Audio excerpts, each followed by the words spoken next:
அனைவருக்கும் வணக்கம். இன்னைக்கு குருதேவ் பூஜ்ய ஸ்ரீ ஸ்ரீ ரவிசங்கர் அவர்களுடைய அஷ்டவக்ர கீதையினுடைய விளக்க உரையை தொடர்ந்து பார்த்துட்டு வரோம். இதில் பிராணசக்தி எப்போ நமக்கு தேவைப்படுது அப்படின்னு சொல்கிறாங்க.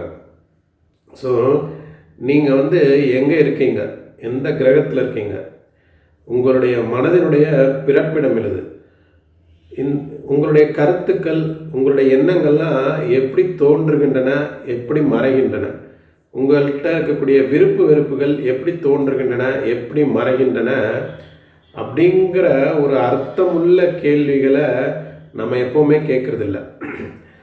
ஸோ இந்த மாதிரியான கேள்விகள் வரதான் செய்யுது. ஆனால் இதுக்கு ஒரு முக்கியத்துவம் கொடுக்காம இதை அப்படியே விட்டு விடுகிறோம். ஆனால் நம்ம என்ன பண்ணுறோம், ஒரு அற்பமான கேள்விகளே கேட்டுக்கொண்டிருக்கிறோம். நான் ஏன் இப்படி இருக்கேன் அப்படின்னு சொல்லி மற்றவங்களோட கம்பேர் பண்ணி நம்மளே ஒரு தாழ்வு மனப்பான்மையோட நான் ஏன் இவ்வளோ மோசமாக இருக்கேன் அப்படின்னு சொல்லி தேவையில்லாத அற்பமான கேள்விகளையே நம்ம கேட்டுக்கொண்டு இருக்கிறோம். ஸோ இந்த மாதிரியான கேள்விகள்லாம் எந்த விதமான பலனும் கிடையாது, இதில் எந்த விதமான ஒரு முன்னேற்றமும் கிடையாது அப்படின்னு சொல்கிறாங்க. ஸோ இதெல்லாம் எப்படி இருக்குன்னா, ஒரு குழந்தை குதிரை ஆட்டத்தில் போயிட்டுருக்கு.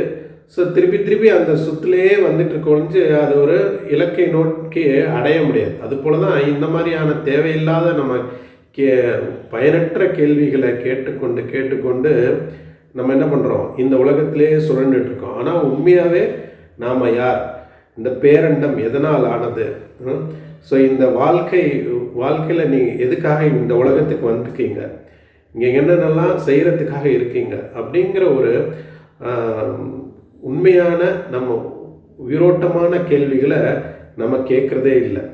ஸோ இது எப்படி இருக்குன்னா, ஒருத்தர் கூட நீங்கள் பயணிச்சுட்டு இருக்கீங்க, அவர் தொணன்னு ஏதாவது ஒரு கொஸ்டின் கேட்டுகிட்டே இருக்காருன்னு வச்சுக்கோங்களேன். அவர் என்னடா அது பெரிய தொந்தரவாக போச்சு, திருப்பி இதே மாதிரியான கேள்விகளே கேட்டுட்டு இருக்காரு அப்படின்னு சொல்லி நமக்குள்ள ஒரு வெறுப்பு ஏற்படும் இல்லையா. ஸோ அதுபோல தான் இந்த மாதிரி அற்பமான கேள்விகளை உங்களுக்குள்ளே நீங்கள் கேட்டுக்கொண்டு என்ன பண்ணுறீங்க, ஒரு அர்த்தமற்ற செயலில் ஈடுபட்டிருக்கீங்க, அர்த்தமற்ற வாழ்க்கையில் வாழ்ந்துட்டுருக்கீங்க அப்படின்னு சொல்கிறார்.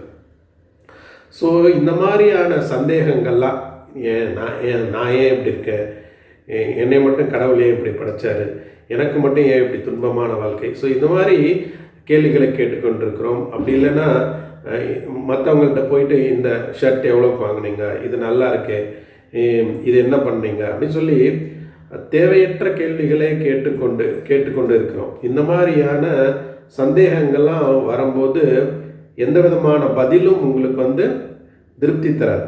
பார்க்குறதோ கேட்குறதோ உங்களுக்கு திருப்தி தராது. ஆனால் இந்த சந்தேகத்தை போக்கடிக்கக்கூடிய ஒரு நல்ல ஆயுதம் இருக்குது. அது என்ன கேட்டிங்கன்னா, நீங்கள் பண்ணக்கூடிய பிராணாயாமா, மூச்சு பயிற்சி, இதெல்லாம் தான்.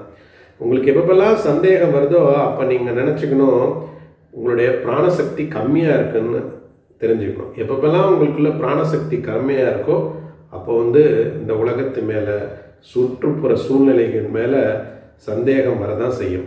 ஸோ அதனால் நம்ம கூடுமானவரை என்ன பண்ணணும், பிராணசக்தி கம்மியாக இருக்கும்போது இந்த மாதிரியான யோகா, மூச்சு பயிற்சி, ஃபாஸ்டிங்கு, பிராணாயாமா, ஸோ இந்த மாதிரியான பயிற்சிகள்லாம் செய்து நீங்கள் பிராணசக்தியை என்கரேஜ் பண்ணிக்கும்போது உங்களுக்குள்ள என்னவா இருப்பீங்க, சக்தி உள்ளவராக இருப்பீங்க. இந்த சந்தேகம் உங்களுக்கு எழவே இயலாது.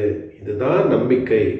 பிராணசக்தி மேலே இருக்கக்கூடிய நம்பிக்கை தான் இந்த சந்தேகத்தை போக்கக்கூடிய வழி அப்படின்னு சொல்கிறேன். ஜெய் குருதேவ். பிடிச்சிருந்தா லைக் பண்ணுங்கள், ஷேர் பண்ணுங்கள், சப்ஸ்கிரைப் பண்ணுங்கள். நன்றி.